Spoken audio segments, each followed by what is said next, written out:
നമ്മൾ മക്കളെ അടിക്കാറുണ്ടോ? എന്തിനാണ് നമ്മൾ മക്കളെ അടിക്കാറുള്ളത്? നന്നാവാൻ വേണ്ടി. പക്ഷെ ഞാൻ പറയും നന്നാവാൻ വേണ്ടിയല്ല എന്ന്.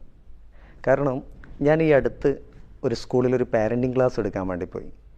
ക്ലാസ്സൊക്കെ കഴിഞ്ഞ് ഞാൻ തിരിച്ചു പോരാൻ നിൽക്കുന്ന സമയത്ത് ഒരച്ഛനും ഒരമ്മയും മോനും എൻ്റെ അടുത്ത് വന്നു. അച്ഛൻ എന്നോട് പറഞ്ഞു, ഞങ്ങളെ മോന് വീട്ടിൽ തരക്കേടില്ലാത്ത വികൃതിയൊക്കെ കാണിക്കാറുണ്ട്. അതിൻ്റെ പേരിൽ അവനെ നന്നായിട്ട് വഴക്ക് പറയാറുണ്ട്, അടിക്കാറുണ്ട്. അപ്പോൾ ഞാൻ ചോദിച്ചു, ഈ അമ്മനോട് ഈ പറഞ്ഞതൊക്കെ ശരിയാണോ? അപ്പോൾ അവർ പറഞ്ഞു, അതെ അടിക്കാറുണ്ട്. അപ്പോൾ ഞാൻ അവരോട് ചോദിച്ചു, എന്തിനാ നിങ്ങൾ അടിക്കാറുള്ളതെന്ന് ചോദിച്ചപ്പോൾ അവർ പറഞ്ഞു, എൻ്റെ മോൻ നന്നാവാൻ വേണ്ടിയാണ്. അപ്പോൾ ഞാൻ പറഞ്ഞു, ഇനി ഒരു കാര്യം ചെയ്യും, നിങ്ങളുടെ മോൻ എന്ത് വികൃതി കാണിച്ചാലും ഉടനെ തന്നെ നിങ്ങൾ അടിക്കണ്ട, ഒരു 10 മിനിറ്റ് കഴിഞ്ഞിട്ട് അടിച്ചാൽ മതി. അപ്പോൾ ഉടനെ തന്നെ അമ്മ എന്നോട് പറയാം, അപ്പോൾ അതിന് എൻ്റെ ദേഷ്യം മാറും. അപ്പോൾ ഞാൻ തിരിച്ച് അവരോട് ചോദിച്ചു, അപ്പോൾ നിങ്ങളുടെ മോൻ നന്നാവാൻ വേണ്ടിയല്ല അടിക്കുന്നത്, നിങ്ങളുടെ ദേഷ്യം തീർക്കാൻ വേണ്ടിയാണോ? കുറച്ച് സമയം ആ അമ്മ ഇങ്ങനെ സൈലൻ്റ് ആയിട്ട് നിന്നു. എന്നിട്ട് തൊട്ടടുത്ത് നിൽക്കുന്ന മോനെ ചേർത്ത് പിടിച്ച് 2 കവിളിലും ഉമ്മ വെക്കുന്നത് ഞാൻ കണ്ടു. ഞാൻ ഈ അടുത്തൊരു കഥ വായിച്ചിട്ടുണ്ടായിരുന്നു. എൻ്റെ മനസ്സിൽ ഏറ്റവും ടച്ച് ചെയ്തിട്ടുള്ളൊരു കഥയാണ്.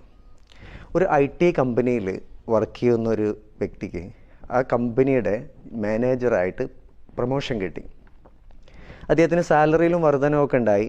അദ്ദേഹത്തിൻ്റെ ഒരുപാട് കാലത്തെ ഡ്രീമായിരുന്നു ഒരു കാറ് മേടിക്കണം എന്നുള്ളത്. അദ്ദേഹം എന്ത് ചെയ്തു, സാലറിയൊക്കെ കൂടിയ സമയത്ത് പോയിട്ടൊരു കാറൊക്കെ മേടിച്ചു. അദ്ദേഹത്തിന് ഭാര്യയും ഒരു മോനുമാണുള്ളത്. പിറ്റത്തെ സൺഡേ മോനെയും ഭാര്യയും കൂട്ടി അവർ തൊട്ടടുത്തുള്ള ഒരു ബീച്ച് കാണാൻ വേണ്ടി പോയി.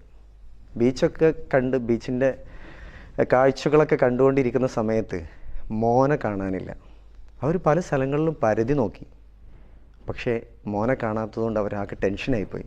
ആ സമയത്താണ് അവർ ആ കാറിൻ്റെ അടുത്തേക്ക് നോക്കിയപ്പോൾ മോന് കാറിൽ എന്തോ ഒരു ഇരുമ്പിൻ്റെ കമ്പ് കൊണ്ട് ഇങ്ങനെ കുത്തി വരഞ്ഞുകൊണ്ടിരിക്കുക.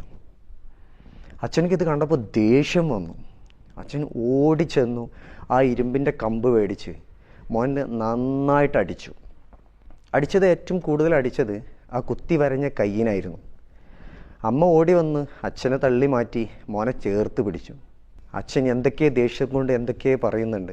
കുറച്ച് സമയം കഴിഞ്ഞു, അച്ഛൻ്റെ ദേഷ്യമൊക്കെ മാറി. പക്ഷേ മോൻ്റെ കരച്ചിൽ മാറിയില്ല. അമ്മനെ മോൻ്റെ കയ്യിലൊന്ന് തൊടാൻ പോലും സമ്മതിക്കുന്നില്ല മോൻ.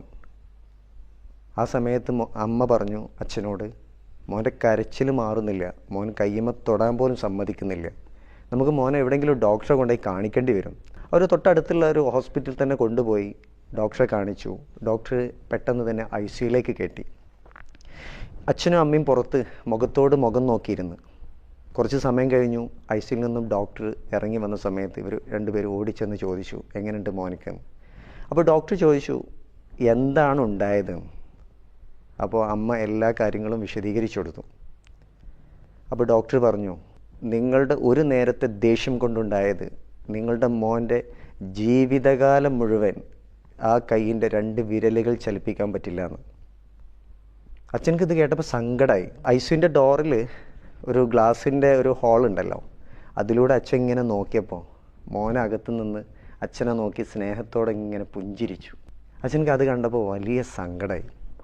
അച്ഛൻ പുറത്തിറങ്ങി കാറിൻ്റെ അടുത്തിരുന്ന് ഒത്തിരി നേരം കരഞ്ഞിങ്ങനെ നിൽക്കുന്ന സമയത്താണ് അച്ഛൻ എന്താണ് മോൻ കാറിൽ കുത്തി വരഞ്ഞതെന്ന് ഇങ്ങനെ നോക്കിയപ്പോൾ അച്ഛൻ കണ്ടത് എന്താണെന്നറിയോ? ഐ ലവ് യു പപ്പ എന്നായിരുന്നു.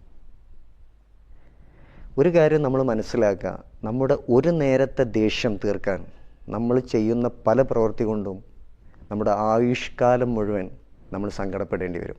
By, next time.